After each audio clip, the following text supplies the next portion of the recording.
hello. All right.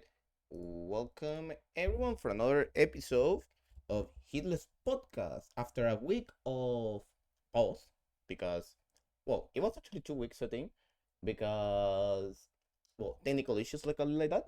But we are technically back. Finally, yippee! All right. I hope everyone is having a wonderful day, and we are back with a wonderful guest who, for some weird reason, has something related with Big Sword. Don't ask me. You have to ask directly to him. All right, we're going to ask the reason for the Big Swords and the reason he loves them. But we have the no damage expert of Bloodborne, GrandFamorian, here on the podcast. We're going to be talking a bit about it. Finally, another person that actually knows how to play Bloodborne in this channel, not me, of course. All right, so let's hope into it. New. All right, Mr. Famorian, they can hear you, and I hope my OBS is no fuck up. Well, let's hope that it survives along with your electricity. But I feel so I feel so loud. Whoa, wow. We started the podcast, and the first thing we you remind me they still live in this third world country. Amazing. I really no, we finished. We done with this. Like, give it, be going. How yeah, you doing, Florian? I hope you're having a wonderful day. yeah, my day is great. Thank you for having me on.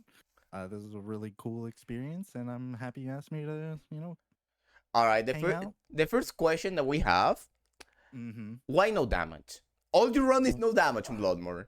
Yeah. Why do you Uh, hate yourself on that? We need an answer. I I don't know. I kind of like that no damage is like harder, right? Like you include another boss. Running sections are more meticulous. They're a little bit slower. You kind of have to like think through them more. And so I just felt like it was something different, and I really enjoy it. So Okay, so I don't really know the big difference on no damage on Bloodborne. I know, since I'm not that really experienced on Bloodborne, I know that on the other Souls, Dark Souls 1, 2, 3, and Elden Ring, you can, and Sekiro, you cannot use anything that lowers your HP. Artisar and the sugar, the one that gives you super extra damage on Sekiro. So what's mhm. the biggest difference in Bloodborne related to no damage? So the biggest differences are kind of what I mentioned, that the running sections and bosses. So you add cleric beast, you can't take the big drop down to get the doll's clothes, which is a huge source of echoes, which most people would use to level up. But since most of my runs were at BL4, it didn't really Who, make much of a difference. who needs to level up, right? Who Yeah, needs? no, But leveling up is cringe, as I tell my chat. that's actually super really giga brain behavior, because obviously why would you need to pick up such a hard pickup for like that's you don't need to level up easy, just don't Yeah, do it. exactly. It Yeah, take certainly wouldn't, make the game much harder if you did that, right? of course. Why? Yeah. So And another big thing with no damage is the brain of Mensis. okay. So that's another like huge difference. You could get, you know, all the way past shadows, which is, the dreaded shadows. Holy shit, we finally got Wow. past it. But then your run ends because you took one tiny bit of damage from the brain. And so it's kind of like high stakes. Ooh, okay. That can you elaborate a bit more on that, because I have no idea. Yeah, so frenzy buildup from any source deals damage if you take 3 consecutive ticks of it. So like every Okay. time that you pass a winter lantern or you're in the nightmare of Mensis where like the brain can hit you, if you get like 3 spikes in you, it starts to deal damage to you. Oh, I didn't know that. Yeah, most people don't know that. Oh God. So you, going through that area of the game takes very specific pathing. It's very, like I said, high risk, and you're doing it at the end of a run, and you Amazing. have silver beasts all around you. It's very stressful. Oh god. That sounds so painful to do. Oh my god. Yeah. So you say that on this you need to add cleric beast. Besides cleric beast, what else do you need to do? It's basically the same outside of the any percent as far as bosses goes, but there are a few sections, mainly in Cathedral Ward and Forbidden Woods, where you have to fight a lot more of the like mobs. Oh, And for this run, I did it mostly with consumables, but for my normal BL4, right where I use the saw cleaver, I just straight up fought them with the weapon. but And it, Mr. Famorian, this is a game only. Why are you using consumables? yeah, well, the rules allow me consumables, so you can suck it. Yeah, I feel well. I'm glad that mostly now it's just another rule that it's legal to use consumable. But imagine if actually people were serious in that. Well, it's kind of interesting because we didn't have official weapon only rules in Bloodborne until quite recently. Ooh, And so it was always kind of a point of contention of, do you allow upgrading the gun? Do you allow consumables and fists? I mean, the other games do, but those other games aren't Bloodborne, so do we allow it here? true. Yeah, Bloodborne is really different on that behalf. That's true. Yeah. It also doesn't help since, for example, you cannot expound the object like with cheat engines since it doesn't exist. Mm-hmm. So you have to find your way to on those restrictions on weapon only. It's really annoying for sure, to be honest. Yeah, from my understanding, it took a long time for them to actually um like come to a conclusion on it. And then even when they did, some people kind of dragged their feet about it. Yeah, I can do it. But that's the point of a community, this little discussion. I guess that as long as there's consensus about it, I feel that those debates are actually really necessary to do. Yeah, and that's one of the things that I really liked about, the Bloodborne community in general is we can have those debates, and for the most part people don't get, too heated about it. They say their piece, and at the end of the day they respect the rules that the majority has decided. Yeah, yeah. As long as most people are nice with it, I guess that everyone's going to be nice, to be honest. Yeah. And one of the things, right, because I have done other runs in other games, but the reason I keep coming back to Bloodborne is the community. Yeah, Um, yeah, Bloodborne I has a think, really nice community, that's for sure. yeah, very supportive, very nice, inspiring. Now, we have another question. Well, I have another question related to that. So, why Bloodborne? Why do you start with Bloodborne? Bloodborne is my favorite game, period. Really? So I just love Bloodborne. I loved it from the first time I played it. I actually played it, beat the game. I hadn't bought the DLC, and immediately within 24 hours did my second playthrough. Amazing. Yeah. Like, So the way it should be. I agree. it's always been my favorite game ever since I played it. When I got back into streaming and decided I wanted to try challenge runs, it was like I got to play Bloodborne. And then once I started doing Hitless, it just constantly like kept calling me back. Every time that I would go play Elden Ring or think about doing a run in another game, it's like, but Bloodborne. But Bloodborne. What if we just play Bloodborne?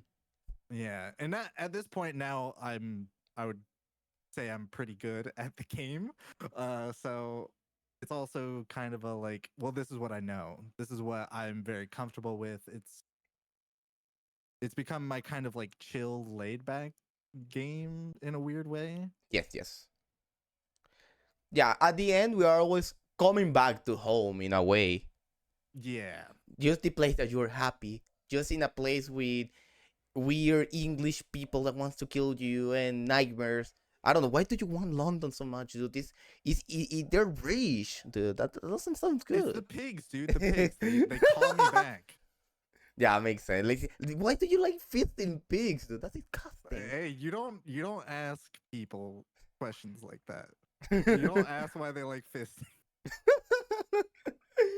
All right, now the to go question: how do you discover Hitless? How did I discover Hitless? It was actually through Doctor Decomposing. No way! Yeah, We so actually have someone who doesn't discover Hitless thanks to Hub. Okay, yeah, that so was not my bingo. I I knew that Hob like existed. I knew that somebody had no hit, Dark Souls before I found Doctor Decomposing, but I wasn't really interested in it. It was through watching Doctor Decomposing's first any percents on Elden Ring that I watched him like every day and just saw how cool it was. And at the time, I was doing BL4 Deathless, which was my first challenge run, and I'm like, well, I can do this. Like Doesn't sound that hard, right? it, it's practice, but like I've been playing the game at BL4 trying to get it deathless, which for the second half of the game basically means I can't get hit anyway. So I was inspired by watching his runs and like all the stuff that people said about him and like how cool he looked doing it The and tooth run. the mental fortitude that it obviously took to like do this stuff. I thought was very inspiring, and I just yeah. I feel really nice when someone inspired you that way.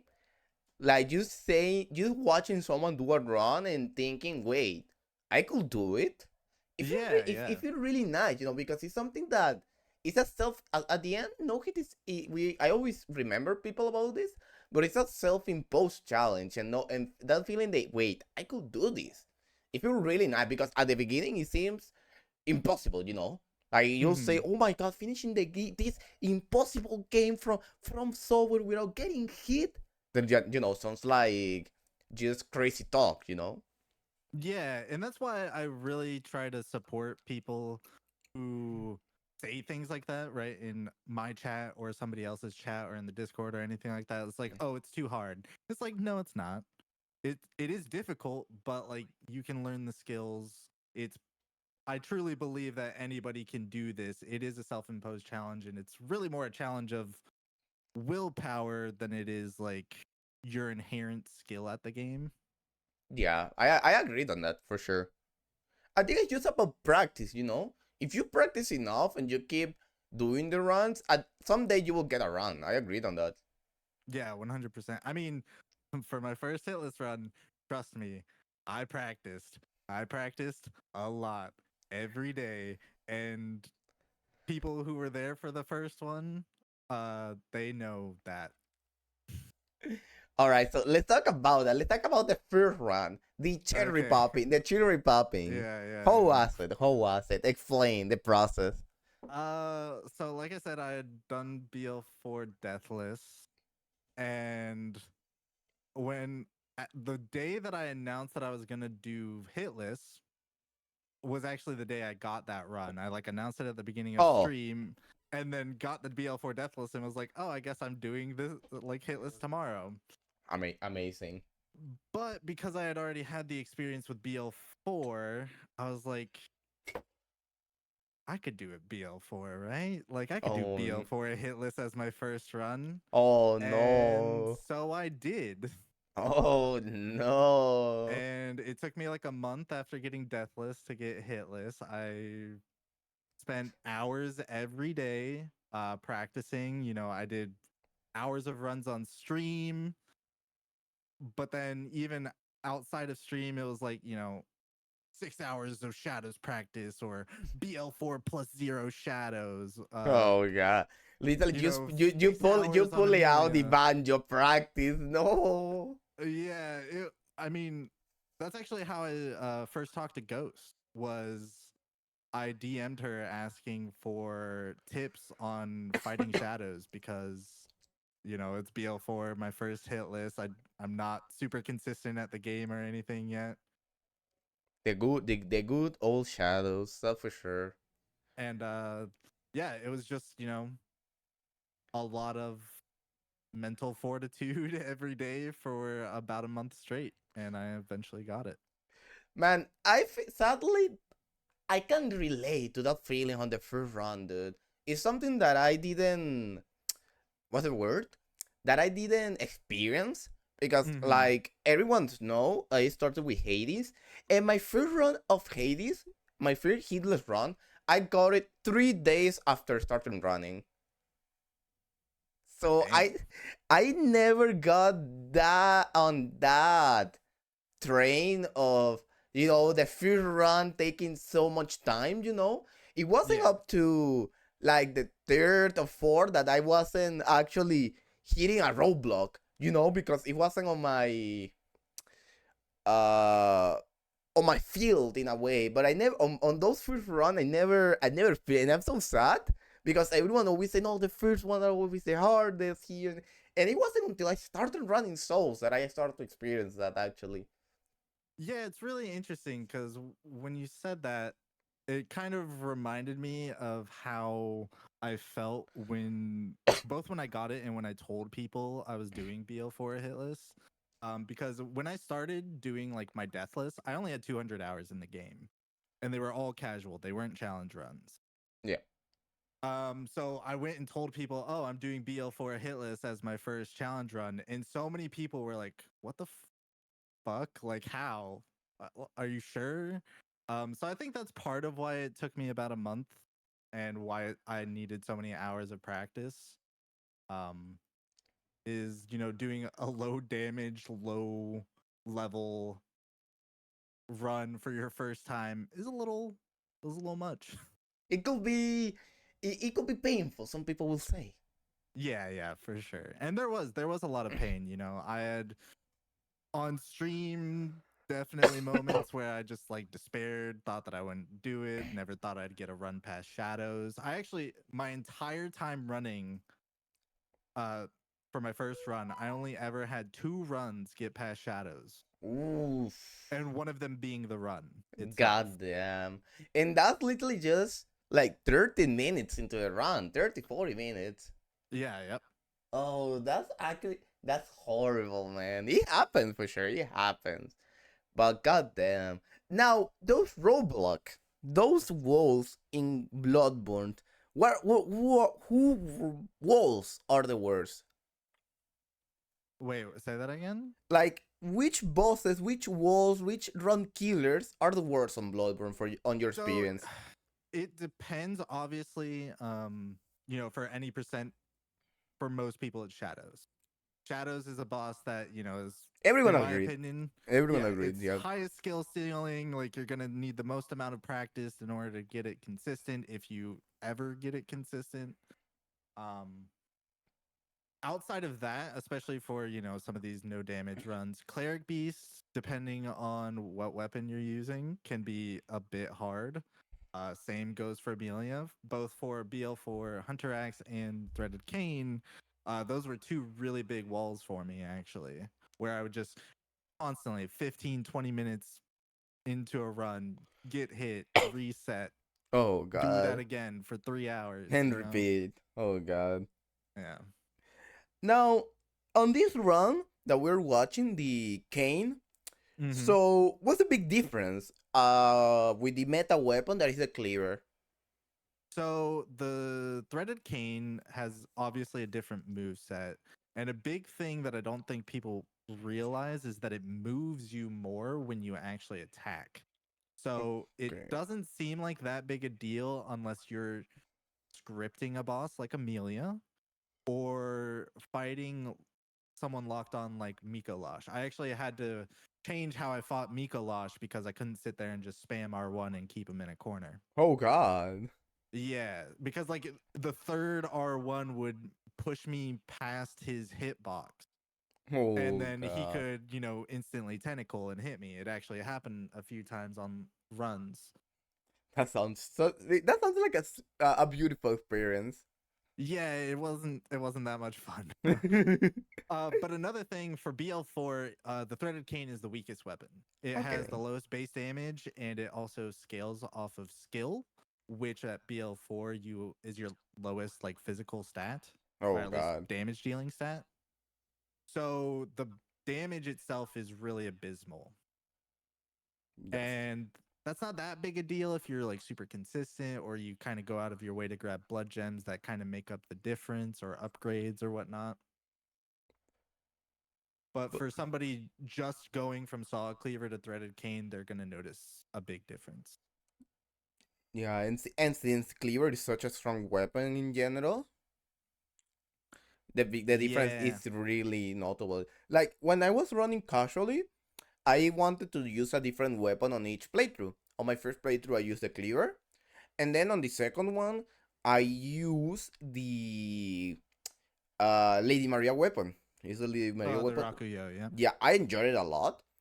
And for the third one, I tried to use uh the German siege. Oh, the Burial Blade? Yeah, I tried to use it. I liked it, but my point of breaking was when I made a mistake and I had to come back to the DLC on New Game Plus 3 because I forgot a weapon. Yeah, I remember that. And then Ludwig was truly something on New Game Plus 3. He was something. Yeah.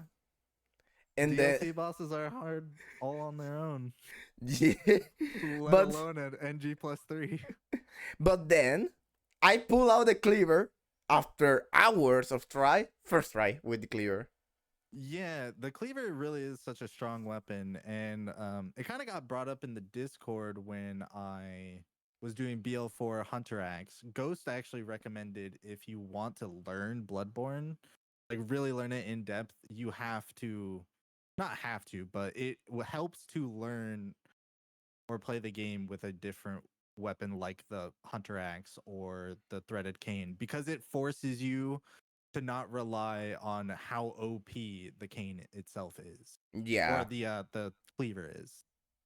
yeah, it's like just knowing the game with low damage and weird hitboxes. Hmm. I understand. Yeah, and it That can was be actually part of tricky. the reason I wanted to do this run was because I wanted to do all the starter weapons in order to have that experience, right? Ooh, okay. And beside that, for example, I know that some bosses are really trivialized on meta runs. For example, Rom is kind of scripted, and Amelia too. But for this weapon, what do you do for those bosses?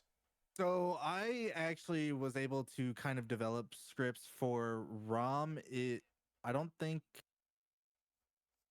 I think I was able to get it fully scripted for Kane even.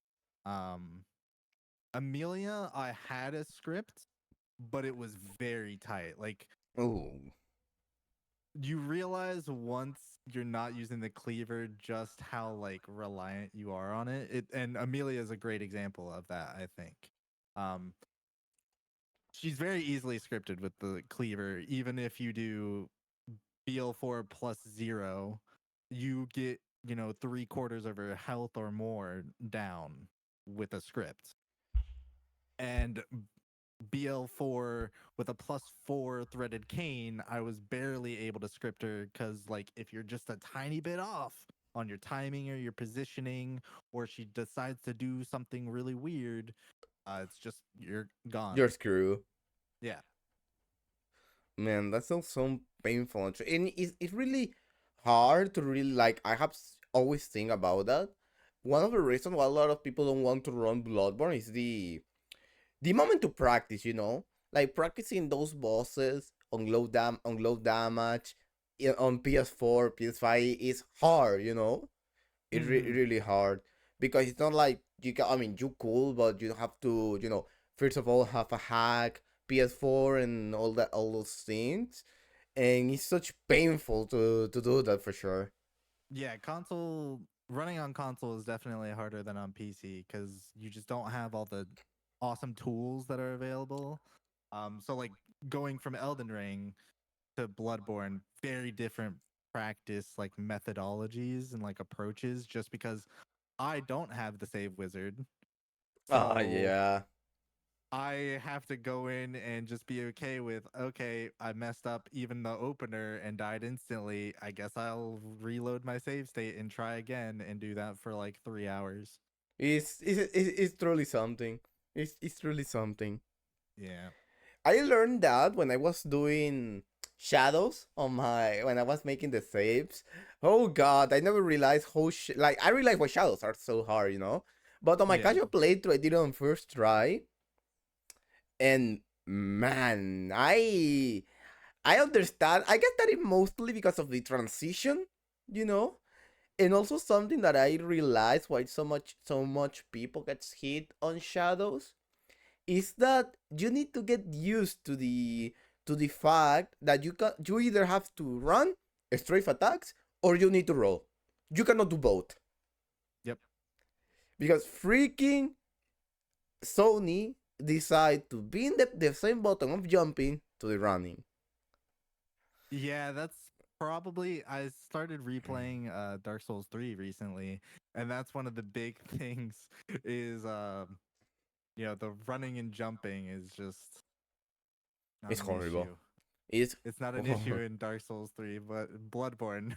oh god.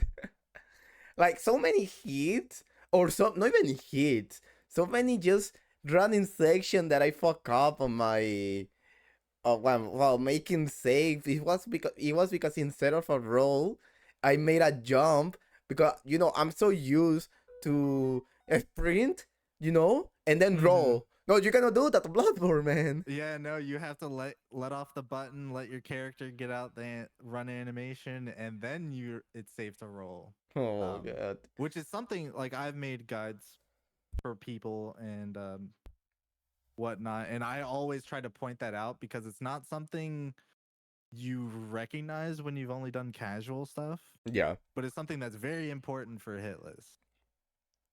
And I'm really surprised how many guides there are for Bloodborne actually. I mean, we have the magnum opus of Ghost that is just the I will say the most precise guide I have seen from for a game. Beside the Hades ones for a speedrun, Mm-hmm. and it's just everything, Ghost teach you everything to know about Bloodborne. Yeah, I used to joke that that was my Bible. I mean, I think that at this point, if you're running Bloodborne and you're not following Ghost Guide, you're not running Bloodborne. Or you are, and it's suboptimal. Exactly. Yeah. Exactly. And I'm really surprised how straightforward Bloodborne is. That even running on console, it doesn't make it that painful. Since Mm. it's so straightforward that you can like I say it a lot. But it reminds me of Sekiro in that behalf, where the running section aren't the hardest thing in the world. Yeah, the Bloodborne's really interesting when it comes to that. The running sections themselves aren't super difficult if you get things very consistent.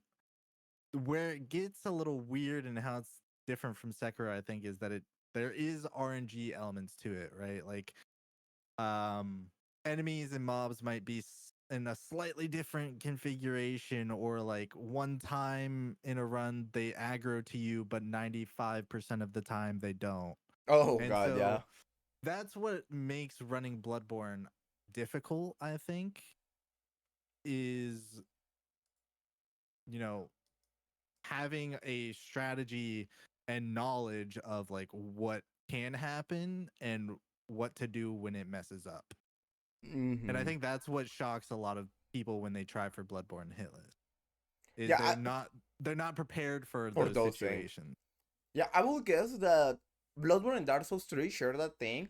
That is not really an origin thing, but mostly since I feel that Bloodborne charges all the area at the beginning, when you are loading the game, at some point all the area is loading, so it has a timing, and if you fuck up the timing, you're screwed because the enemies are always going to be on a different position. Yeah, and then it's not exactly as well. It is kind of like Dark Souls 3 in that way, where like once you get to a certain point, you activate the enemy like There, AI and pathing. And yeah, if you always do that at the exact same moment, run the exact same like pixel perfect path, you're more than likely like 99% of the time going to get the exact same result yeah, but without there is having to change always, anything. always that precise moment that is not going to work that way. Always, Yeah, always, always, you got to always. be on your toes constantly. Ah, those sweet weird RNG. Ah, I still remember that hit on Sekiro. 5,000 RNG that I got. Fuck Yeah. that game. Well, that's why Ah, we do this, Kappa. no, fuck Sekiro. Stupid party simulator. I would rather run all bosses Bloodborne than run Sekiro again. Oh, so you're gonna run all bosses Bloodborne? No. Damn. I'll have to get you with that. Perhaps, who knows? I mean, I need to come back to Bloodborne at some point. Like I did the saves, and Hades 2 released it, and I'm like, yeah, I'm out of here. Yeah, of course. Of course. That I actually because you messaged me, right, yeah. saying that you were stopping running Bloodborne, and I was like, "What the hell happened? Was Hades it 2 released it. Shadows? Like, did the save states happen?" And then I found out Hades 2 released, and I Oh. was like, "Oh, okay, that makes sense." I mean, it's that you cannot even get mad at me. It's on the Bloodborne in the. cannot compete against Hades 2. It is what it is, man. You cannot compete against the Greek gods. You are either a otherworld god or you are a Greek god. You have to choose. But now I'm probably coming back soon to Bloodborne. I don't know how soon, but I'm coming back totally because the Hades fever is already turning off. Obviously, I still want to play Hades, but I lately I've been craving no hit. I've been craving no hit, and I'm not running Hades to no hit right now. Nah, nah, not at Yeah, all. it is weird how much of an addiction Hitless becomes to Ah, a yeah, that's lot for of sure. us. We need our breaks, but we always come back to it, and it's usually coming back to the game that we know We well hate. or are completely new to, right? Like something that you haven't done before, and you're like, oh well, it's kind of interesting, you know? Yeah, that's for sure. I feel that it's mostly that I'm craving just practicing bosses. I really like learning bosses, man. Just learning that game, learning how the bosses work. And I see shadows and I see everyone does them, and I was like, I need to learn shadows, and I have to say, I'm not going to learn double spaghetti arm. No, no, no, no, no, no, no. I will Yeah, not. you won't have to deal with double spaghetti arms. Don't worry. I refuse. I tried, and God damn, if it's painful, man. Who, who was thinking that makes sense, man? I Somebody very sadistic. Yeah, that's for sure. God damn.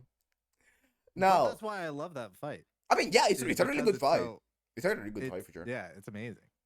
But now I'm actually curious. What happened if you kill the far shadow first? I never talk about it, and I have never did. Like you kill the one that always usually left at the end. I don't know what Yeah. happened. You kill it first.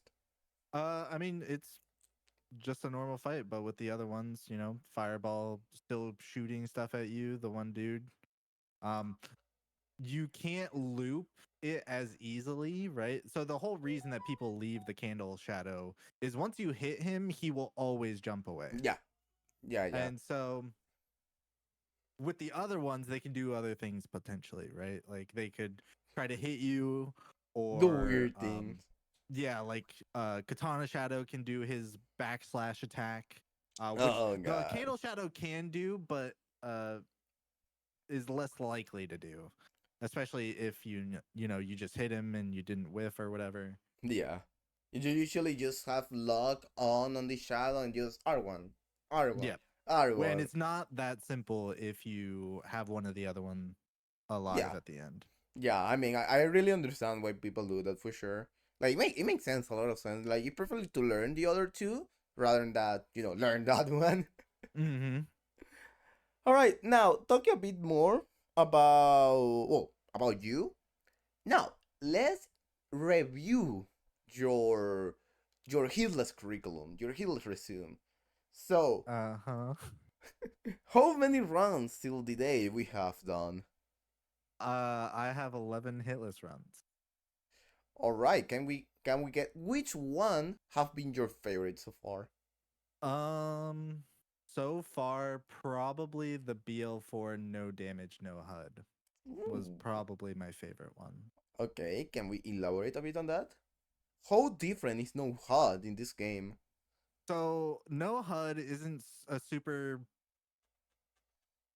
ran category. I actually don't know exactly how many no HUD runs there have been, but it's not many. Like, if I had to guess, like 5 or less. Okay. Um, and it's a big thing is shadows, right? Oh, So shadows, you can't when you run no HUD, there's literally nothing on the screen. You have to memorize all of your item positionings, your stamina management. You just have to memorize enemy and boss health. You have to memorize or just like keep attacking until they're dead.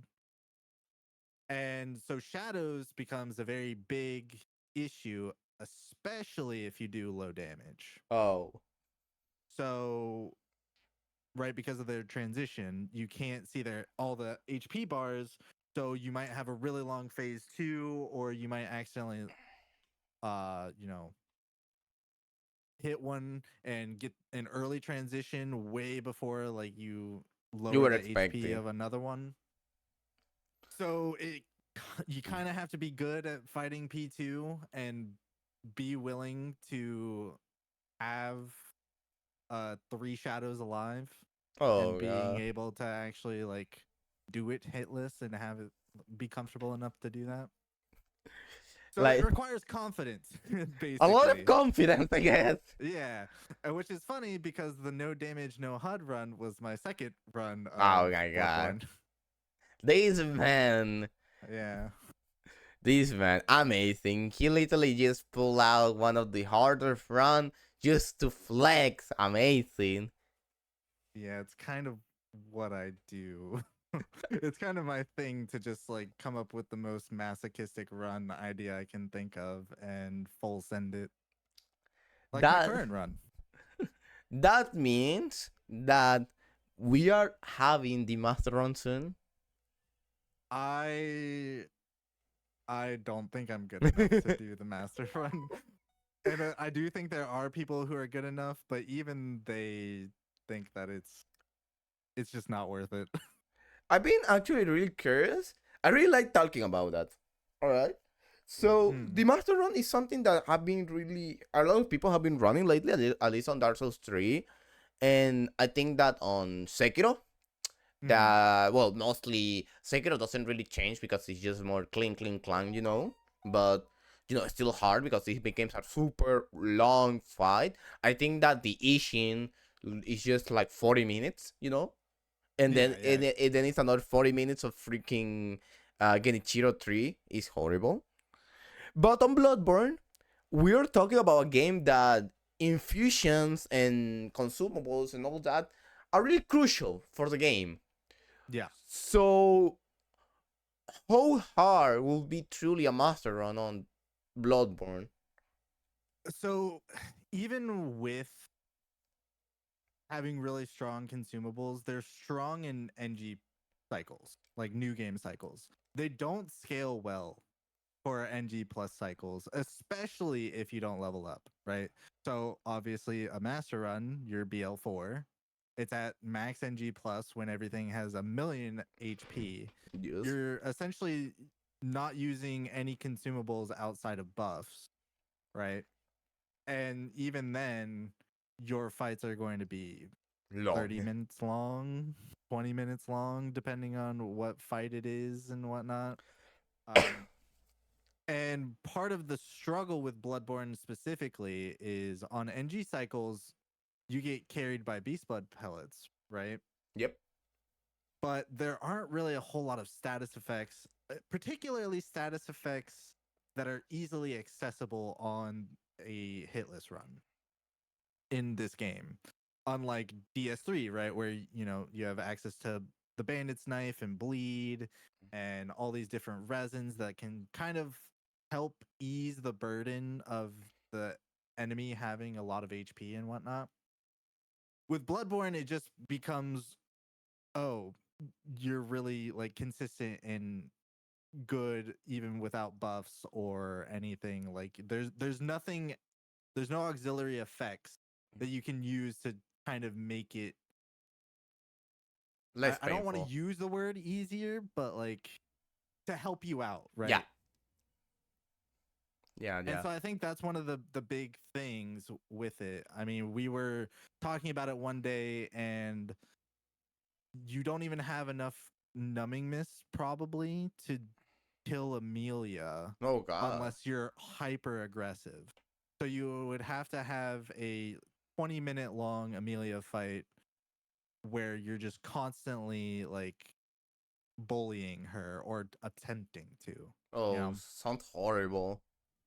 And that's kind of what it boils down to, is nobody wants to sit there and do that run because it just doesn't seem fun. Yeah. It seems really painful, to be honest. I'm all talk. Yeah. Yeah, and more, and the fact of just making the saves and all of that. Also, it's just a lot of work for sure. It's a lot of work. Yeah, that's another big thing. Right now I'm currently working casually, quote, on BL4 NG plus cycles, right, to get a max NG plus uh save file or character, and I'm on NG plus 3 after 18 hours or something like that. The NG cycles for Bloodborne I'm do not, really strong. yeah, they don't cater well to low level or low damage. It's truly something for sure. It's really something. I don't think that someone will attempt ever that run, to be honest. Well, But who knows? Who knows? You know. mm, Let's we wait. might see it, and within a couple of years we might see it, but it depends on how masochistic some of the runners get. I mean, I would want to run it.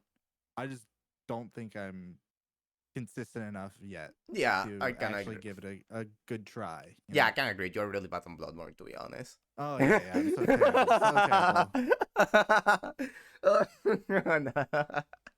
You know, 9 hitless runs, but I'm super bad. Yeah, yeah, yeah. We are bad. We're bad. Now, oh, going back, let's talk a bit about the community.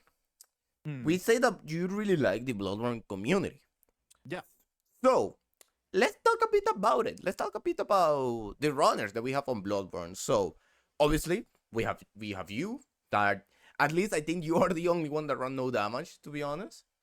Uh, Consistently, yes.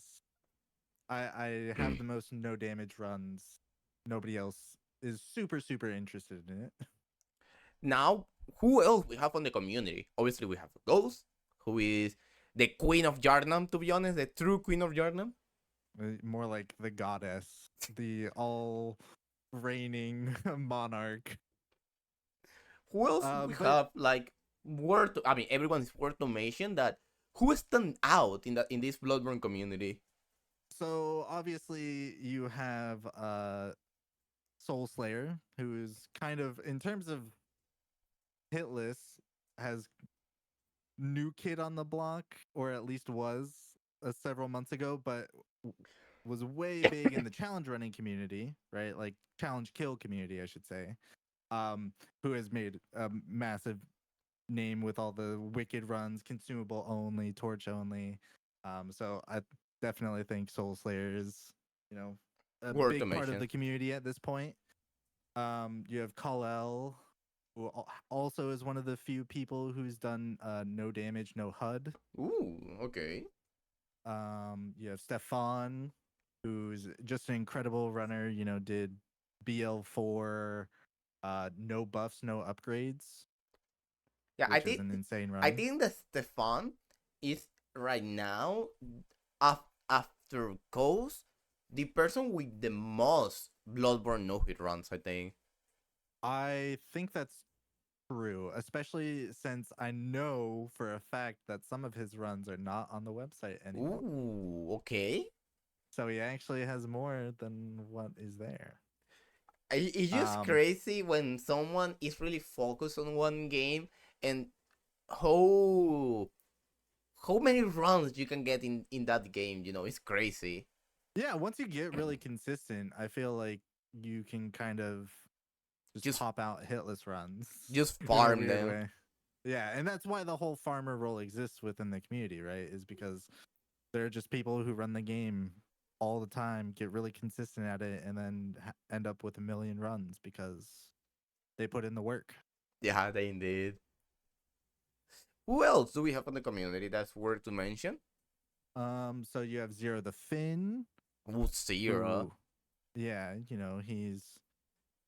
I Sierra, don't think he has a ton of runs, but the runs that he has are all, amazing. he has been working really hard on them for sure. Yeah, and I think that that's one of the big things with Zero is he puts in work, and that's why a lot of people, watch him, support him.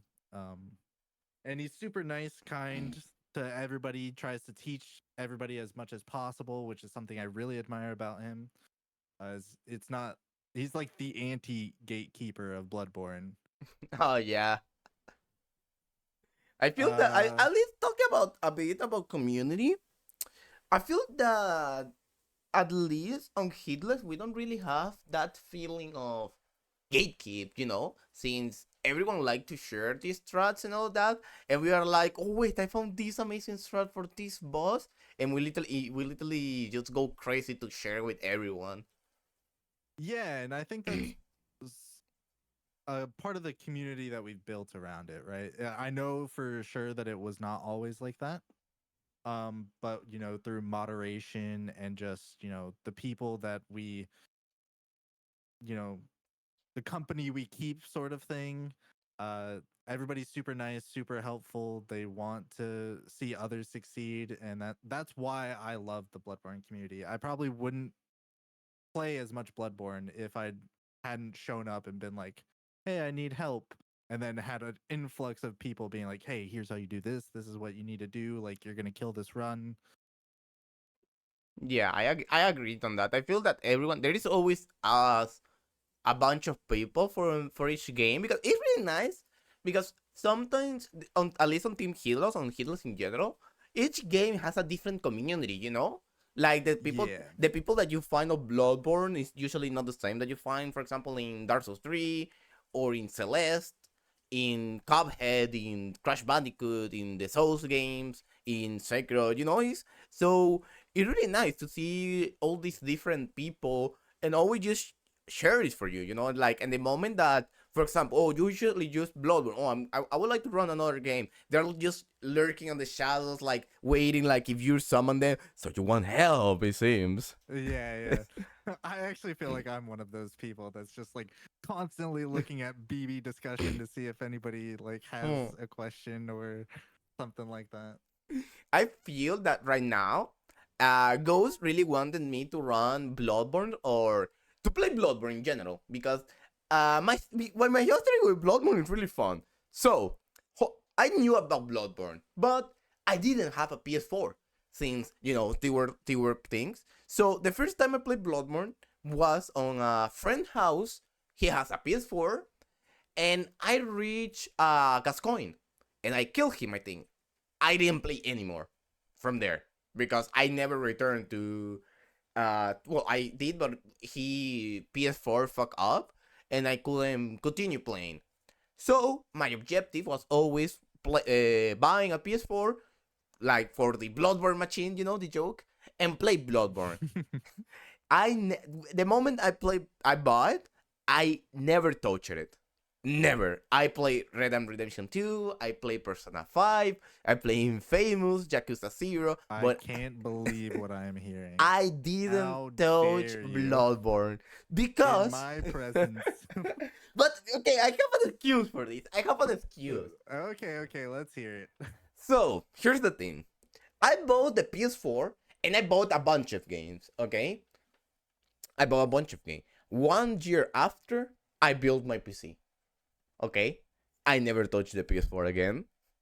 All right, so just from time to time, I never touched it.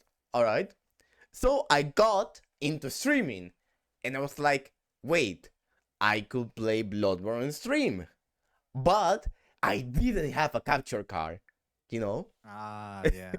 I didn't have a capture card, so I was like, okay, the moment I get a capture card, I'm playing Bloodborne. And then the community on the channel, they gifted it to me. They bought it, and I played Bloodborne. And you don't know how much Ghost wanted me to play Bloodborne, man. she I mean, I I fe- saw a little bit of it. she I feel that she was just lurking in the shadow, literally lurking in the shadow, just waiting until I got the capture card to play it until that moment came, just there, just staring at me up from the background. Kappa, you need to come to Jordan. I can imagine it, you know.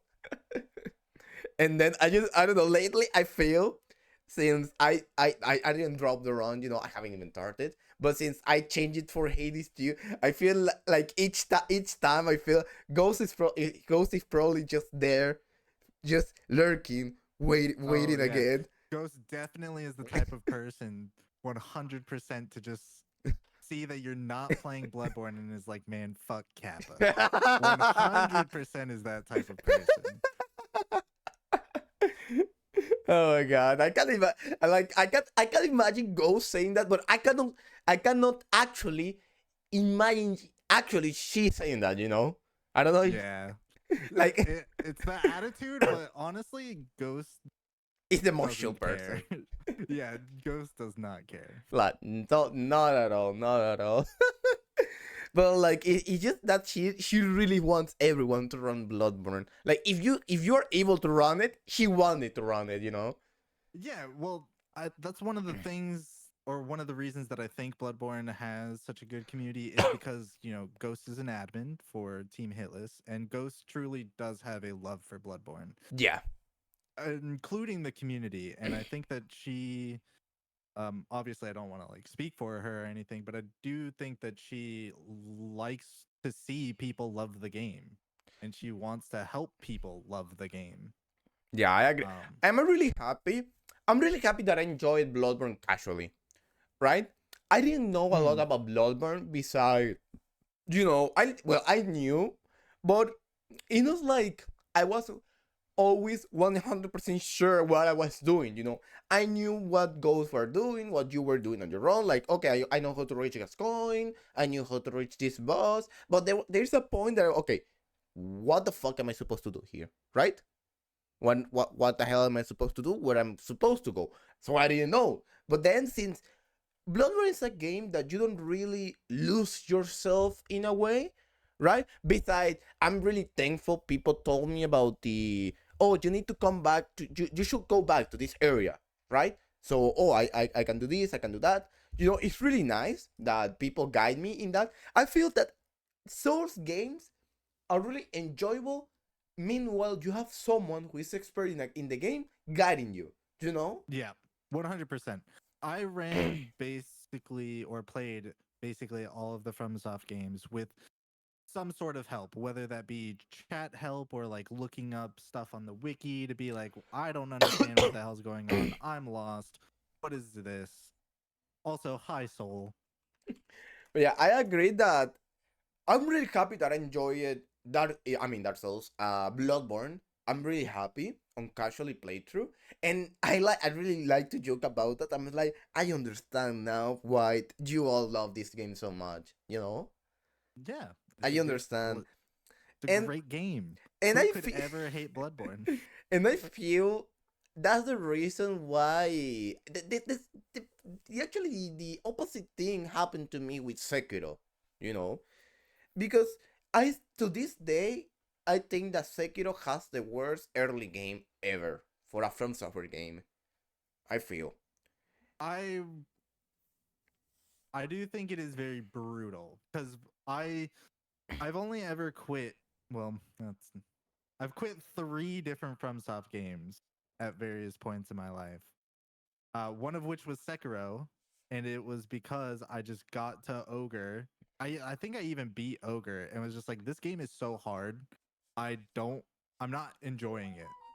And it wasn't until a year or two later when I played it again after all the other FromSoft games that I, just kind of stuck it out. But I would definitely agree that the later game is more enjoyable once you have passed that like skill floor, I Yeah, guess, right? Like,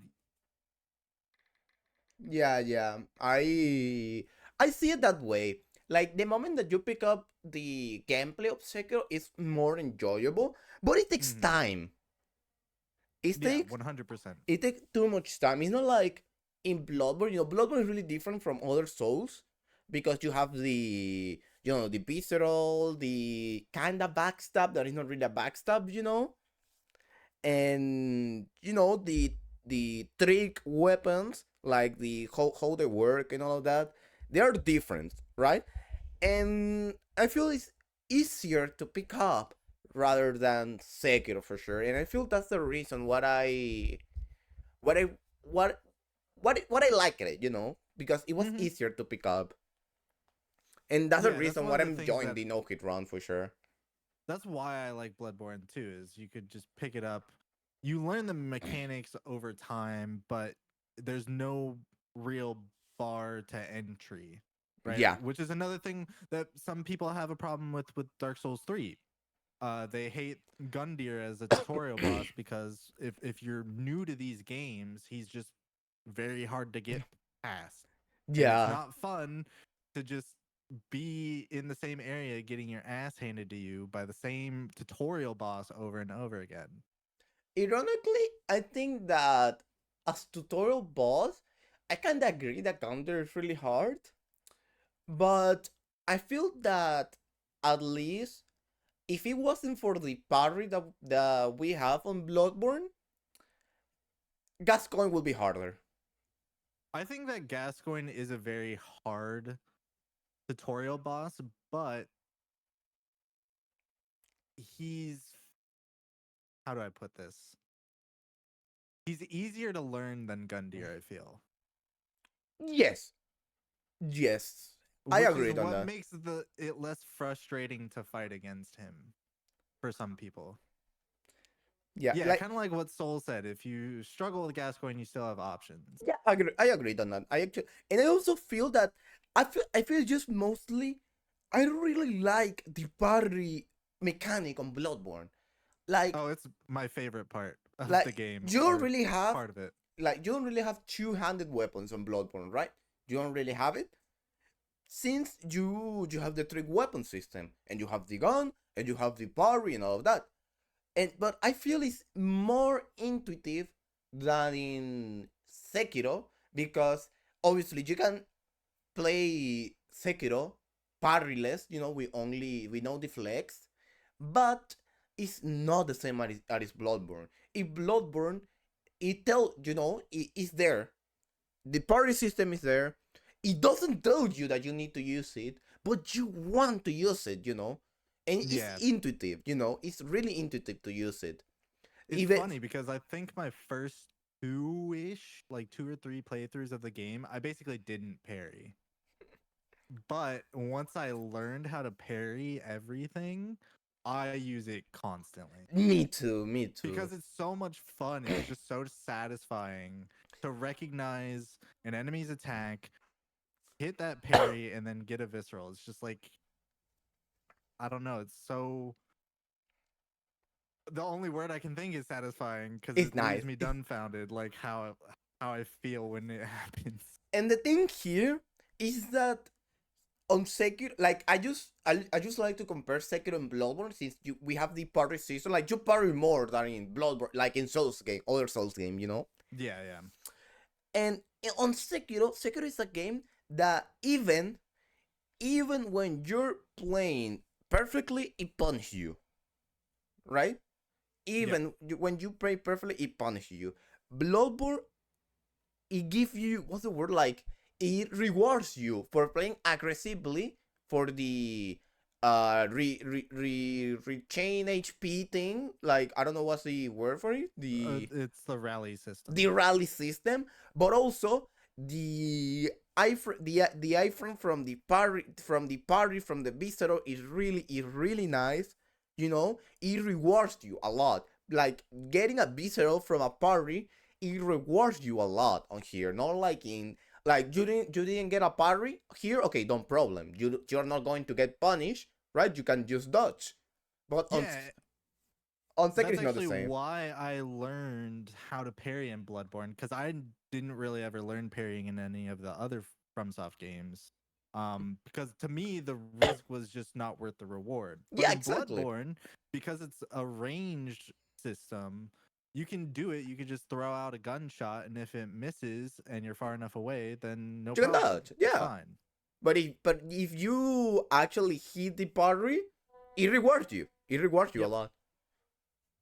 So I don't know. I just like that. I just like that. That it's a really low risk, high reward. You know. Mm-hmm.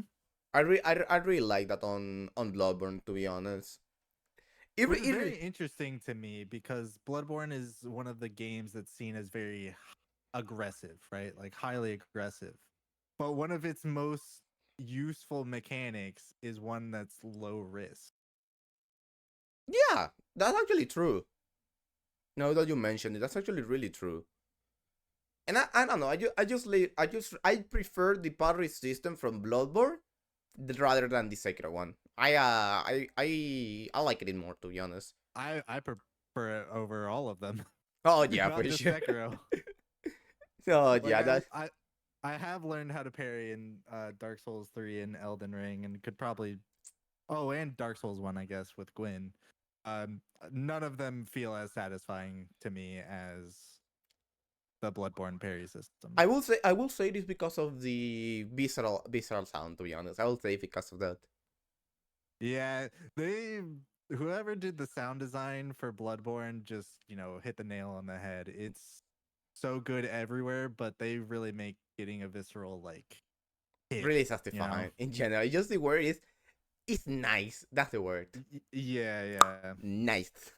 That's literally just a word. Like you feel powerful once you hit a visceral. Yeah.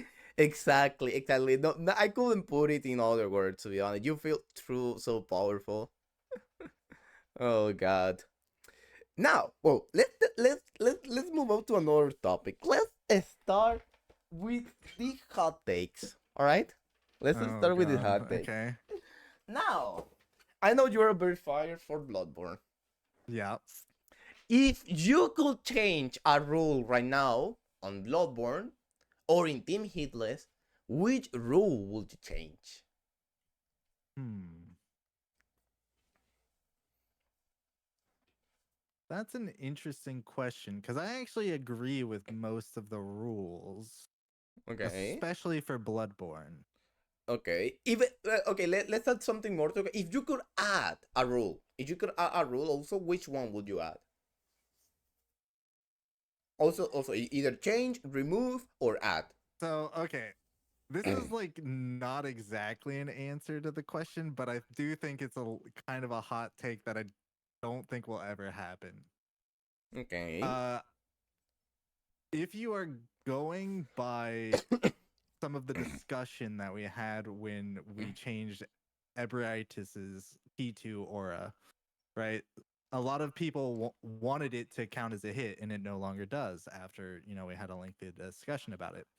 But Okay. if you went with the logic that some people were saying for it should be a hit, frenzy buildup should also be a hit.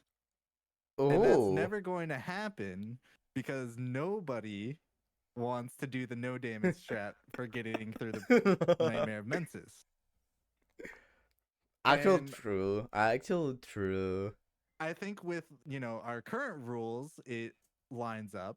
But if you wanted to use that other logic that some people, like I know, have, then I think that frenzy should actually count as a hit. Even not just the frenzy proc, but build up. Oh god. That you have a really good point. That for sure. You have a really good point on that. Allow Ooh. quit outs after killing moon presence. Hmm. Hmm. I feel that's bad. It's not legal to do that. It's not legal to do that. You have to use a bold hunter's mark. If bold hunter's mark was not available, I think it would be allowed. Okay. But essentially the quit out is just a easier option than using the bold hunter's mark, and I don't think that justifies allowing it in the rules. Hmm. I feel that. I mean, let's see. I would say that killing. If just, I would say that it's just the order for all bosses, for the people who running all bosses. But I guess that there is no really other enemy that could aggro you, right? Yeah, there's no enemy that could aggro you, so the quit out itself It's isn't safe. really a Yeah. problem. The issue that could arise is having beast blood or a beasthood like built up and then going somewhere and using that, which is like not allowed within the rules. That's part of why quit outs aren't allowed in general in Bloodborne. Is Okay. beasthood can carry over past the quit out and whatnot. Okay, makes sense. Makes sense a lot because you could use it for certain strats, I guess. Yeah, like if you had set up you know, But it would be a really shortcut. precise, to be honest. It would be pretty precise. I don't think people would actually use it for that purpose, but you could. Like, And taking it for if it's not intended within the game is kind of what I should say. yeah, but I feel that if you use it that way, I would say that it should be legal, like from a point of view, because you are tricking the game like different ways, like a loop AI. I mean, so you're Hmm. tricking the game. You're using how the game is designed to your favor. You know. Second of all, you don't have an enemy aggro on you, so it makes sense. And also, if you find out a strat to use that be spelled matter, it makes sense because there is no like you should be rewarded because of that because you did a really good setup and it could lose a really crazy setup, I think.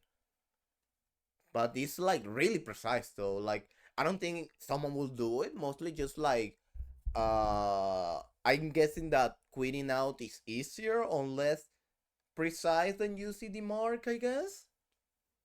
Yeah, I would argue it is because when you have to use the mark at a very particular time. Oh, yeah, I have my touchpad just no work while trying to mark out, so that's my main complaint. We needed to mark out.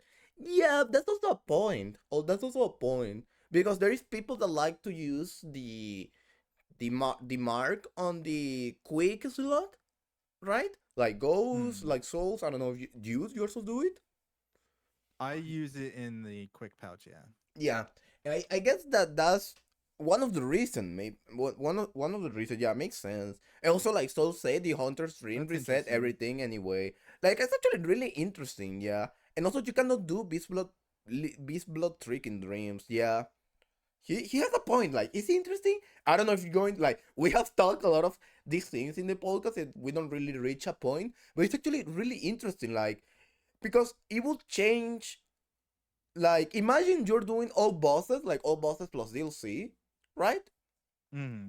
And it could mostly change the routing and safer quit outs, to be honest, mostly. Because my understanding for quit outs on games on Soul is if you have an enemy aggroing you, you should not be able to quit out, right? Yeah. Yeah. Even if you are safe to be hit. But if you kill the boss, you should be able to quit out. Even this could change the on speedrun, for speedrun because it will be less in game time, I guess. Yeah.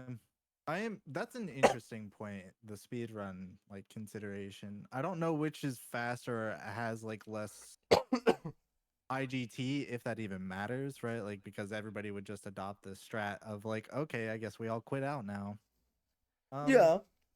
I mean, it's a really interesting, to be honest, really interesting, because at least I would prefer to, because I don't know how precise is to use the mark, like the bone out, to be honest, on Bloodborne, since I don't really it's have done a lot. basically it's basically like when it says Nightmare Slain to when the blood echoes are entered into like your inventory or like into the space and it like takes away the plus like 230k soul or echoes or whatever. It's that small time period. Yeah, and also I think that also the mark takes a will more than the boning out in other games, so it's not like instantaneous Yeah. in Elden Ring. So I feel that it should be legal. But I think that it should not be legal on quitting out after killing German, though, because you have like, but you have after the moon present, just like is intended to have another boss after that. So I feel it should not be legal to burn out. Like, I mean, to quit out. Mm. I feel that it should be legal on moon presence, because like there's nothing after, just the ending. So you could, Yeah, yeah. and even after, if you enter the area again, you get the ending, right? Yeah. So I you, think no, I do think it's an interesting point. I'm curious to see um like if this had been discussed before, right? Cuz I'm a relatively recent verifier within the past like few months. So obviously, there's been discussions years past. yeah, yeah. So I wonder if it is just like a legacy thing or if it is something that people don't really agree with. Yeah, I guess that, I mean, recently is also like, I feel that at the end these things are things that you could discuss with the community, with the community, because it would be a really quite of life thing, like quality of life, to be honest. Yeah, yeah. Because it will be way easier to quit out than just burning out in some cases. I guess one consideration is the game doesn't, or at least, you can make the argument the game doesn't intend for you to quit out there, right? Yeah, that's It true. intends for you if you don't want to leave, you use a bold hunter's mark. So it is on you as the runner to have one available, Yeah, right? but also the game doesn't really intend you to burn out, even outside It of gives you that. the option. Yeah, it gives you the option. That's true, but also it gives you the reason to quit out. Like, you could quit. You could Mm, quit out. yeah, Like, it's actually a really interesting discussion, because, to be honest, you just need to be so precise to use the bone. It will be easier to just quit out. To be honest, it's just a really good quality of life. I don't really have care one way or the other because Yeah, I've never had an issue with the bone out method anyway. So I mean, I have I'm not never. opposed. I'm not opposed to like a possible But yeah, change or discussion about it. it's mostly like those reasons, like Soul said, that, for example, your touchpad is not working exactly that moment. It doesn't work because PS4 shenanigans, or you just forgot, or it just the moment, and you are now in New Game Plus, and you fuck up all the run, for example. It could also bring to other routes, you know perhaps, I don't know, to be honest. Yeah, that it's funny you mentioned doing NG plus. I was so terrified when Ghost did all achievements of her having like not gotten an achievement and needing to do something in NG plus Oh God, yeah, I or think what? that, Or not NG plus, but like NG plus 4 or whatever it was. yeah, I feel that Like when everyone was actually scared of that. oh it, my it, it, gosh. it would have been totally horrible, to be honest. It will be 100% horrible. I don't even want to imagine an universe that could have happened, to be honest. If I remember correctly, she did tell me that like she was prepared for that. If Oh it God. if it did happen. Oh God. She was mentally ready to just be like, okay, I guess we'll go do the last one. Imagine what could have she forgotten in that case. Maybe a weapon, perhaps. But Yeah, this, I think that was the big one, was missing one of the weapons and having to like buy it or find it. oh, the wooden shield so says. Oh Yeah, God. uh, That could be horrible. actual nightmare fuel. That totally. My God, that's actually a way to finish a run. That could be actually a way to finish a run. My God. Oh God. All right, now we talk a bit about the hot takes. Mm. Let me see. What else do we have on the back? At least on the part of the community, we have talked a bit about it. We talk about really standout runners that we have. That, to be honest, we have crazy. I feel that for each new runner, someone new appear with each more crack than the previous one. You know, Well, Bloodborne is really interesting, I think, because there aren't that many people that run it a it's lot. yeah, it's sad that it's locked behind the PS4. To be honest. A lot of us kind of make the joke of like, oh yeah, we'll tell all Bloodborne runners, all five of us. There's more than five, but it kind of does signify just how small the community is. Yeah, I guess that one of the reason, like, well, like I said, having the paywall, having to get a PS4 for it is really sad. You know, to be honest. I- It's weird because I don't even think it's just that though, because there's so many people who get a run in Bloodborne and then just never touch it again. Or they'll Okay, get, any percent and then maybe all vanilla or all bosses and then never touch it. Right. okay. What would you think is the reason, though? I'm not honestly that sure. Maybe console does have a part of it, right? People are just trying to like fill out and be like, I got Bloodborne or I got all the FromSoft games and whatnot. Um, and so they just like, this is my one and done. Hmm. Or if they just, you know, don't have a huge desire after accomplishing that one thing Yeah. in I general. also like so say like the lack of save state and quality of life stuff. Yeah, that could be also the reason. Yeah. But then there's so many, well, not so many of us, but there's those of us who just don't care. And Yeah. I think a lot of it just comes down to we love the game so much we don't care. We look past all the bullshit that kind of comes with running the game. Yeah, I feel that it's like the same on Demon Souls, you know? A lot of people don't really run Demon. You do like, you do any percent and you do You soul do level all 1. bosses But with the Vanguard boss. I mean, I don't know. I know shit about Demon Souls, to be honest. So Demon Souls, the only difference between all bosses and any percent is doing the tutorial and killing the tutorial boss, For real? and that's it. Yeah, there's one extra boss, and it's literally at the beginning of the game. Bruh. Yeah. Bruh. Yeah, use Demon Souls to farm. That's how I'm gonna get my farmer role. I don't need a 10th Bloodborne run. All I need to do is go farm Demon Souls. My god, that's actually just one boss. What the hell? Yeah. So you can skip the tutorial if you want to, and it means that you don't have to like do all the running section. But then at the end of the tutorial is Vanguard, which is a boss that you're kind of intended to lose to. It's kind of like tutorial Genny, Yeah. right? Where like the game kind of anticipates you to just get your ass beat. Um, so yeah, that's really the only difference is adding that one boss. I see. Actually interesting, to be honest. It's actually interesting that people don't really learn to fight him, just, to get all bosses run.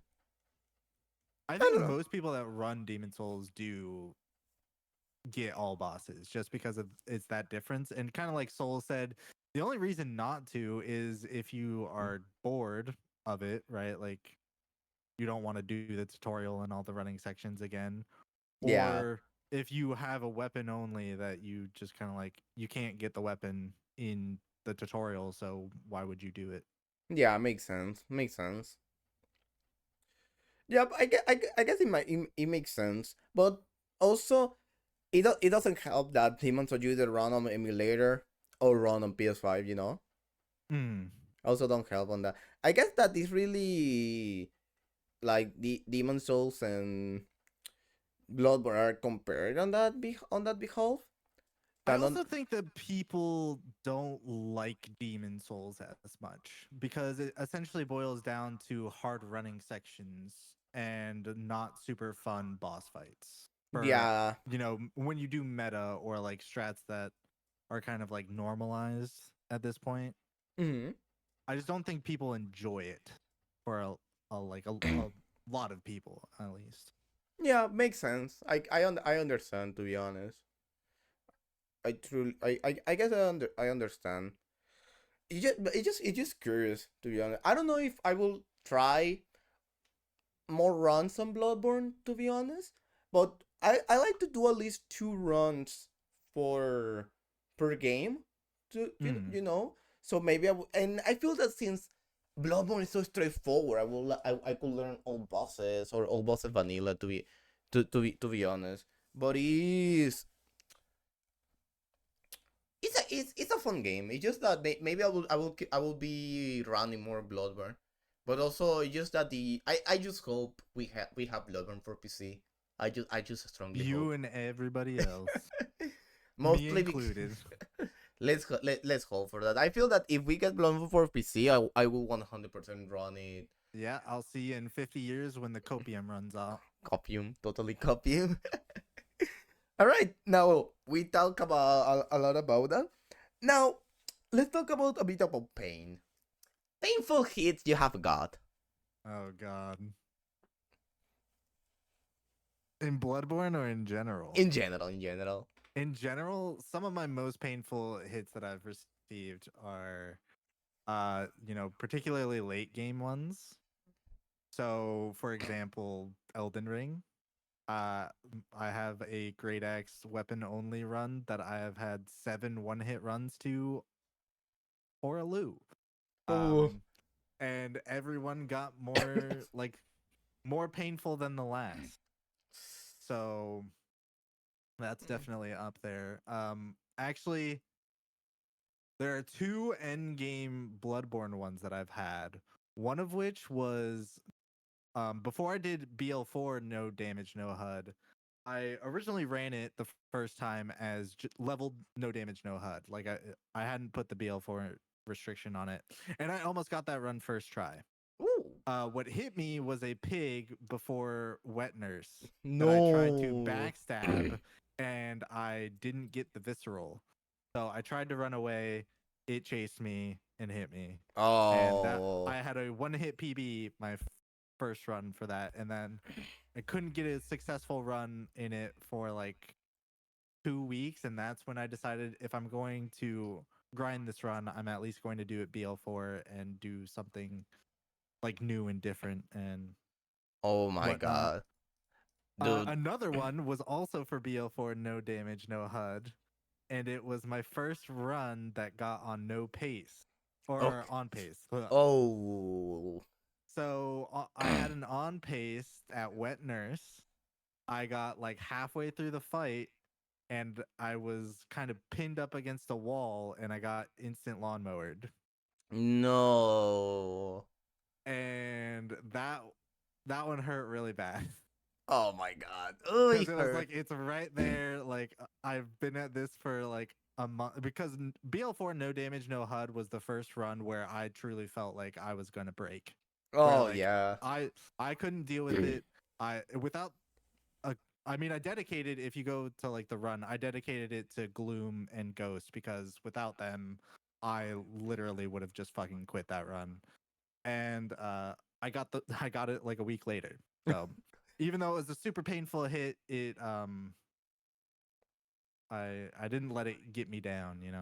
Yeah. Oh, I feel that each time we get a painful hit like that, we somehow we get even the run faster. Yeah, it was really motivating because it was like, I know I It's can do there. this. I It's got here once. Like, it, I it will get this run. L- like everything else be damned. yeah, it's just there and you know it, You know that you Yeah. can is there. You just need So that good while day. yeah, it was painful, but it gave me the confidence to be like, okay, You can do it. I can do this. Yeah. The Gran I don't get wrong Famoria No, now he yes, for can sure. mature. Indeed. Yeah, He's yeah. a big boy now. I've been trying, really hard to like not have that mentality of I can't get this or like I can't do this. I'm not good enough. Blah blah blah. I've been Mm. trying really hard, um, to just To move on from that mentality. yeah, because it's not sustainable for a long run, and it doesn't make me happy. It doesn't help anything. So why not just try to be more positive and Yeah, I whatnot? agree. I agree. At least when I was running Dark Souls 3, when I started to run Dark Souls 3, I did two things different. First of all, I knew it was going to be a hard run. A hard run.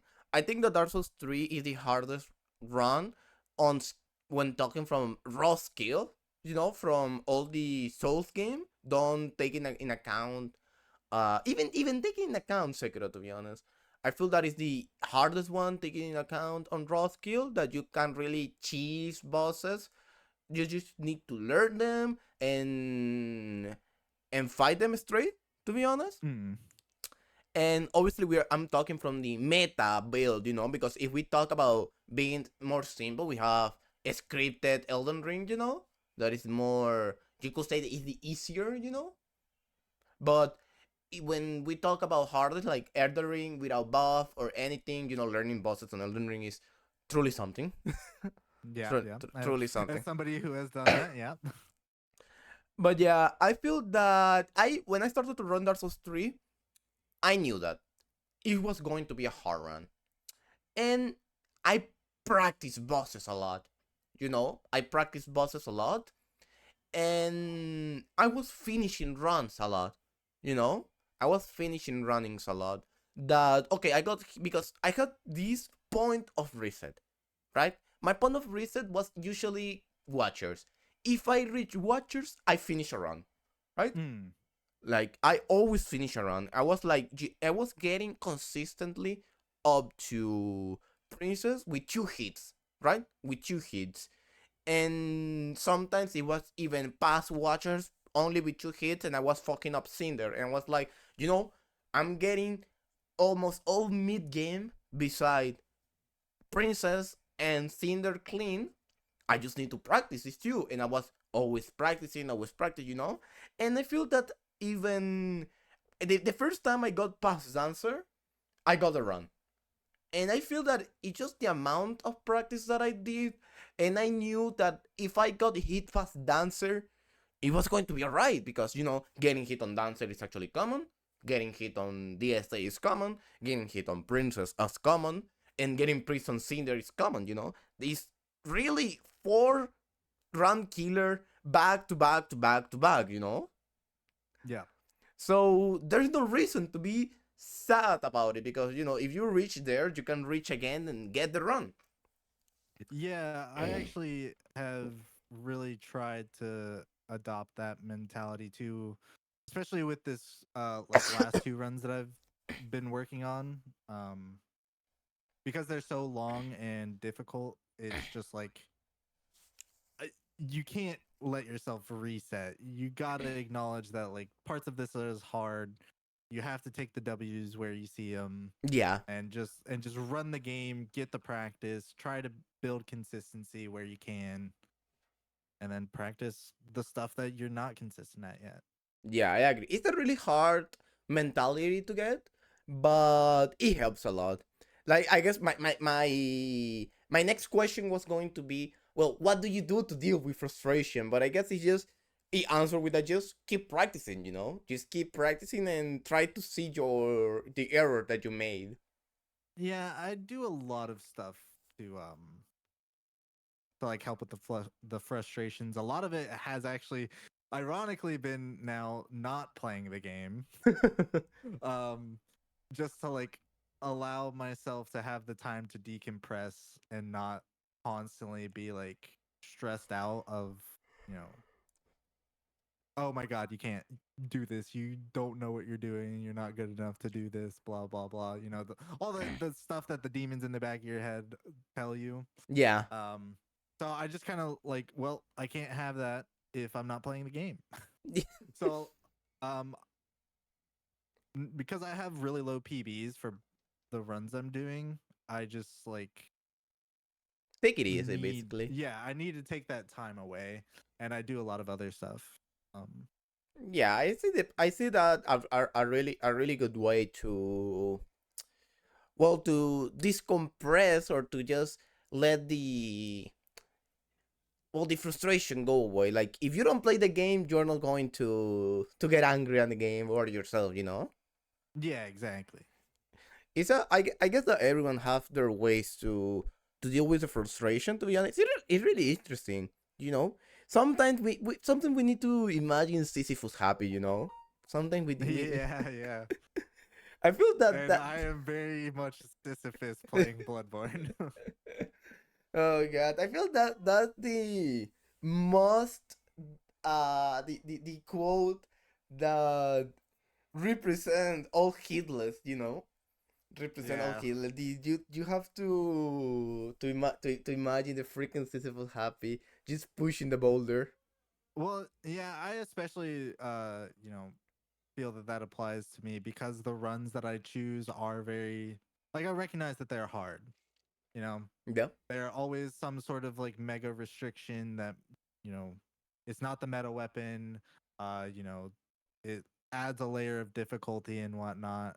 Um, so my runs usually take me like a month or two to get, but I'm happy doing it because it's the game that I love. You know. yeah. It's at the end, if you like the game that you're running, I feel you will never really get tired of it. You know, you will never really get tired of it. And also, it's really sad when you like a game and you do like this challenge run and you end up hating it. You know, it's really sad. Yeah, and that's actually something with Elden Ring.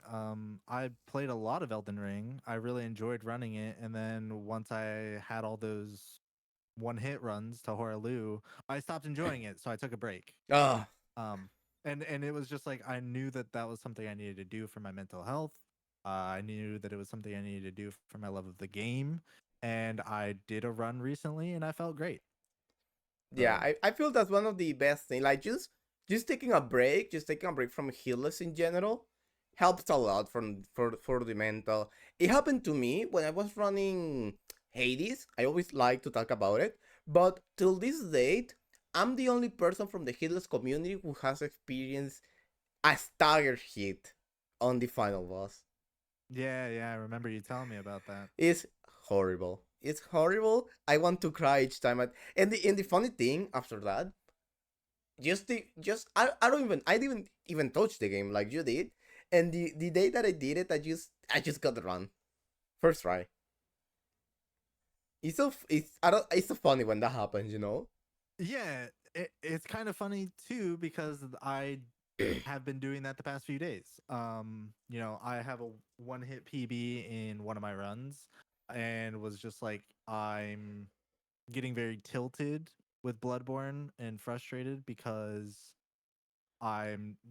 it's taking me so long to do this, right? Like I haven't had a run in 2 months, which for me is a long time.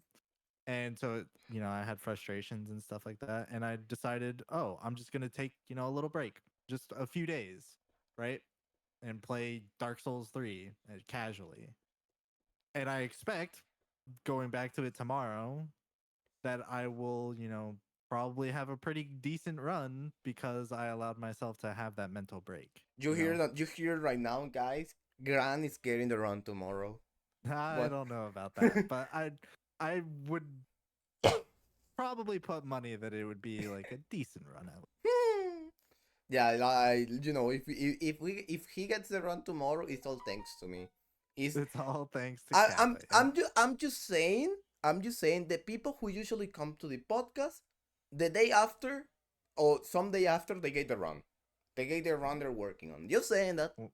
Well, you know what? I hope that's the case, Kappa. You know, I accept donation thanks to that. Like, you're going to be $20, okay, after you get a run. Oh, $20. Hmm. Yeah, I need to pay bills, man. You think I'm doing this for free? No. Are you sure that I can't like give you a sandwich or something? Like, Okay, is Igor, that Igor, acceptable? Igor. It depends. It depends. Which flavor? Which flavor? What is Whatever this? you want, Kappa. Whatever you want. Okay, it has to be chicken. It has to be a chicken There has to sandwich. be chicken. Yeah, Okay, okay, it that's has to be fair. That's fair. chicken specifically, really specifically. Well, we're really much at the end of the run. Now, Mikolash is kind of meme, but when things happen, what could go wrong on Mikolash? So the big thing with Mikolash, so Is that he runs kind of out what of I was tricks? kind of what I was explaining earlier. I wasn't able to like just spam R1, so I swapped to doing R2s. And he actually, this is the thing that can go wrong, is he can get out of the corner that he was in, which is what you don't want. Oh God. You want to try to like keep him in the corner, but most people do that by spamming him and then forcing him to do a like tentacle attack and then punishing afterward and just looping that. But he can get away, and it if you don't know what you're doing or you're not comfortable, things can go haywire. Yeah, I can imagine. Luckily, I am pretty decent at Mikolash, especially phase one. This was before I learned how to fight Miko in the cage. So I used poison knives, which on no damage, poison knives is basically like the major way to fight him. Ooh, almost that arrow. Ooh. Yeah, it was fine. It was fine. No worries. Mm, Surely not Monka. surely, totally. But yeah, that's a big thing with Miko is he kind of is a meme. And that's why people hate him. I really like Miko. I really like. It's funny. I used to absolutely hate Miko, but he's kind of grown on me, especially after I learned how to fight him in the cage and learned how to dodge a call beyond. Um, it's kind of a fun fight now. Now, talking about the cage fight, what do you like about the cage fight? I like to make bosses look foolish. That's one of my big things in the game in general, Damn. and was it's one of my reasons I love Shadows of Yarnum. Is I know they're a really hard boss. I want to make them look dumb. So, And same goes with Mikolash. I love because I do no sprint Mikolash. So I don't roll. It's I don't run. It's purely just distance and like beating the shit out of him. poor And guy. it like it looks cool to me. It's fun to do because it just you see him whiff all of his punches, you see him do his call beyonds, and I just stand still like a Giga Chad. Like it's entertaining to me to fight him in the cage like that. Now, the big thing about fighting Mikolash on the cage, I guess that everyone they come from the beyond. Yeah. And I was like I had no idea how to deal with it. So part of why I learned how to deal with him is I did a or am doing a minimum level no buffs all bosses run cat like casually, right? Like allowing myself to die and get hit and whatnot offline. And when I got to Mikolash, I don't want to do cheeses for any of this, and like I'm purely using Ludwig's Holy Blade only. Okay. So I, couldn't poison knife him or do anything with consumables and whatnot. So I had to learn how to fight him in the cage. And the first hour and a half of footage is me getting absolutely bodied by P2 Oh Mikolash. God. Uh, And then I messaged Ghost and was like, how the fuck do you dodge a call beyond? And she sent me this video or like pointed me to this video with the dodge where you just stand still. It's basically just like a position relative to him and like where his foot is pointing. You line yourself up a certain distance relative to that point, and you're good. You can just stand there. and deal with it. Or you could do what Soul Slayer does and kind of like back away from him. And then after it actually goes off, you dodge inwards towards him. It's And really yeah, interesting because on my casual playthrough, man, that cage fight break my ass in all the ways. oh, everybody fucking hates it. Like, it's the one thing that everybody, until they learn one of those ways to dodge it, just like makes them absolutely hate the fight. He spams it if you get away, which is like terrifying because you want to heal, so you don't want to be close to him. But then that makes him do the move where he fucks you up. It doesn't help that if he does it, it's almost always an insta kill, man. Yeah, for most people, especially because um, people don't wear armor that has high magic defense, which Yep. or arcane, I should say. So yeah, they just kind of get blasted. Freaking Mikolas. It's even that I have to say that you listen to the dialogues mid fight is really nice. You know, it's really nice. It's white noise to me. I don't think about what Miko was saying. I don't want to listen to Miko. I just I just want him to shut the fuck up and die. poor guy. He just like talking about cause or cause. Yeah, he's obsessed. He's a little weirdo. Poor guy, so mean. Nobody talks about that about your big swords and you're obsessed with them. Hey, whoa. Now let's ask. Everybody should. That's actually let's answer those things. Why the big sword? Answer the question. Answer the allegations. Why the big sword? That's actually so obviously anybody who plays FromSoft at least knows some stuff about Berserk, right? Yep. And that kind of started the whole trend of like, oh my god, he's so strong that he has this massive fucking sword that he just swings and obliterates everything. So I, funnily enough, I don't remember where it started, but the first game that I played where I was really into like two-handed swords was RuneScape, Oh, actually. okay. The like MMO game when I was like 7 or 8 or something like that. That was the first game where I was like, it'd be so cool if I could like two-hand this sword, but like only one-hand it and then kill everything. And then once I went to FromSoft, my first FromSoft game was Demon Souls, back like OG Demon Souls when it released. And Damn, bro. I'm sorry, Grandpa. yeah, so I was like super young. Nobody really played this game or anything. Like Dark Souls hadn't been released, obviously. So there wasn't a ton of information, and I had way less gaming experience. But I was able to get a bastard sword and was able to one hand it, and then have a shield in the other hand. And I just thought that was cool as fuck. So I played that, and then basically everything I did after that was some sort of like two-handed great sword, like Omega, like power fantasy sort of thing.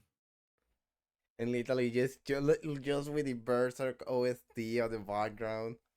Yeah, my first playthrough of Bloodborne, I used Ludwig's Holy Blade. Dark Souls 3, I used Gugs. Elden Ring, my first playthrough was with Gugs. Amazing, amazing.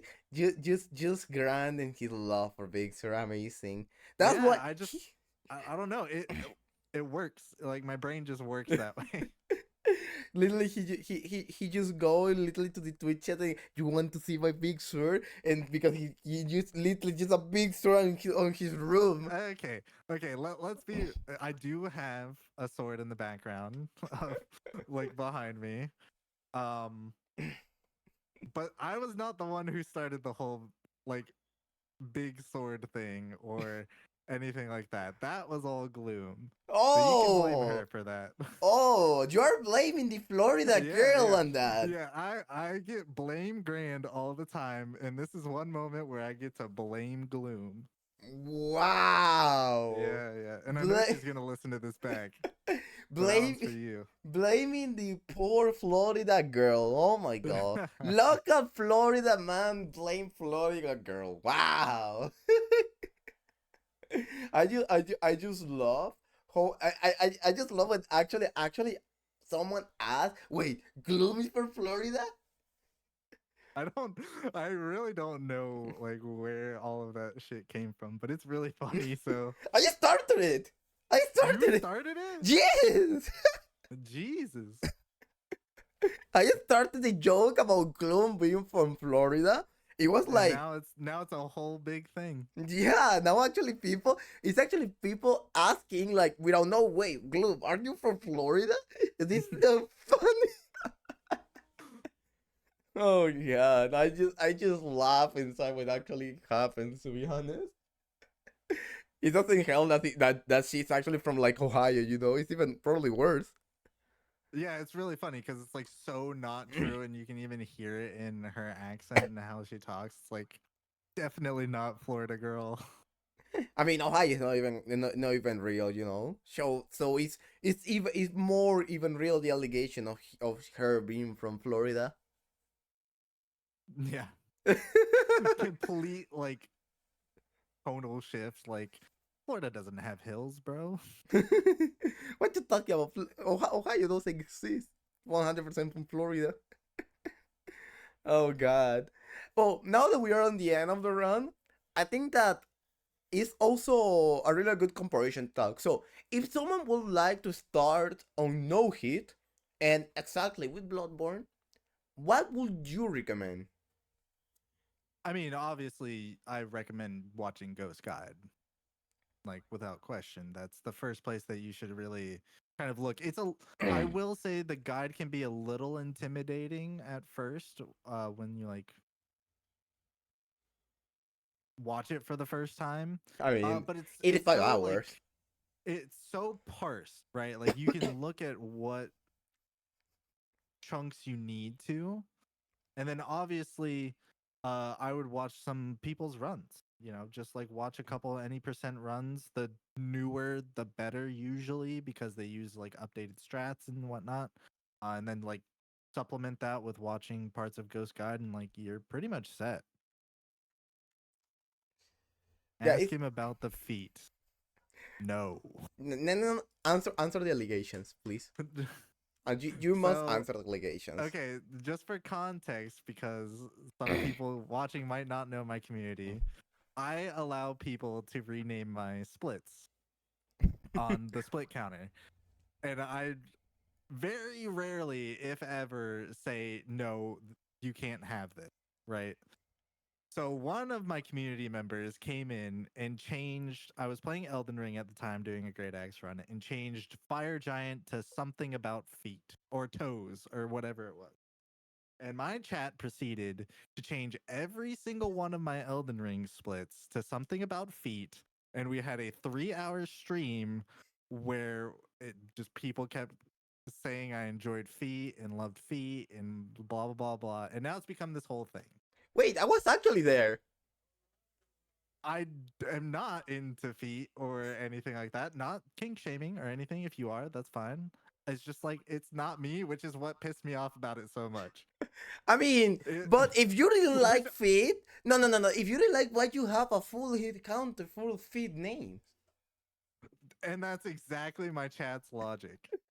Is simply because they redeemed feet redeem names or Yeah, like but split you names. allow them. Yeah, but I allow basically anything. I mean, look at what's on my splits right now. Miko Smash is on. You want to know why? Because Gloom probably redeemed it and was like, "Oh my god, I'm so hot for Miko." Well, again, blaming the poor Florida girl. Wow. I'm just No, saying. not living up to the allegations, right? Not living up to the allegations. I'm sorry. Follow my all bosses run areas. Do not watch Soul Slayer's runs if you are See, getting into even no hit. Park was the one about the Miko Smash. You have to thank him. Oh, it was you. Yeah, okay, okay. You She have to. has changed it in the past, so okay. It's Park this time, but I mean, you can blame her, though. You can blame her. yeah, I'll blame Gloom for everything. Wow, so mean, so mean, incredible, incredible, so mean. Well, Yeah. now we will watch Nurse. I feel that Nurse is a really, even for being just technically a final boss, It feels really nice to fight nerds, to be honest. I really like Nurse, because I've always kind of been good at the fight. Even early on, like in my casual runs, I kind of understood her like just instinctively or like intuitively. Because she does This weird what she thing does like is this. fairly straightforward. Aside from the glitchy bullshit which is happening on screen right now, like y- there aren't like memes in the way that a lot of other that a lot of other bosses have, right? Like if you get caught by something from Nurse, you probably did something wrong. That's true.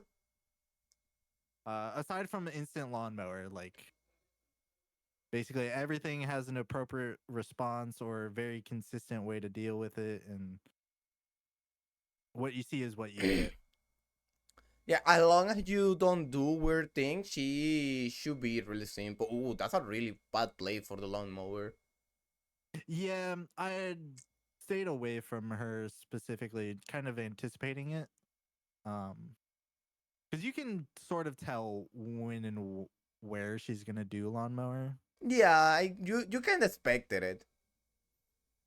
I can at least when I was doing the saves, I kind of knew when she was going to do it. Yeah, I she tends to idle when she's about to lawnmower. Is the really big tell for it. ooh, So that's a there's instant lawnmower, ooh and shit. basically the only way to dodge that is to not be close to it. So you just have to really control your spacing in neutral. Makes sense. Just don't get close. Like if she had COVID or something, don't get close. Yeah, yeah, 6 foot rule. And GG.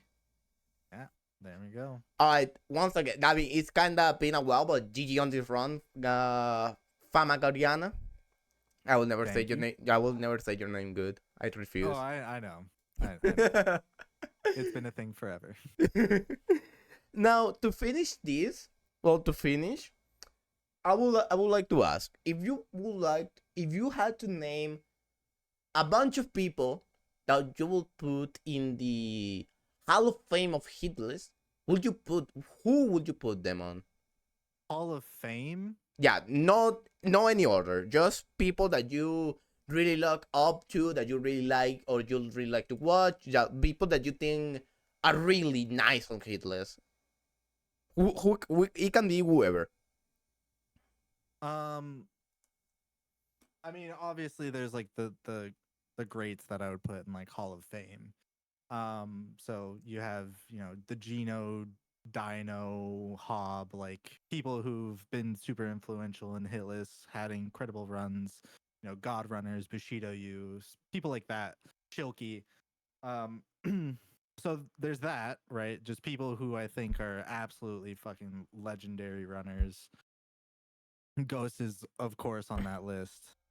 Um, but then there's, some of the other things that you said are like, well, there's people who am really close to that are like in my personal Hall of Fame. Like maybe they don't have a ton of hitless runs, but like what they're doing is very inspiring to me, and I like look up to them or whatnot. Is Soul Slayer is one of those people.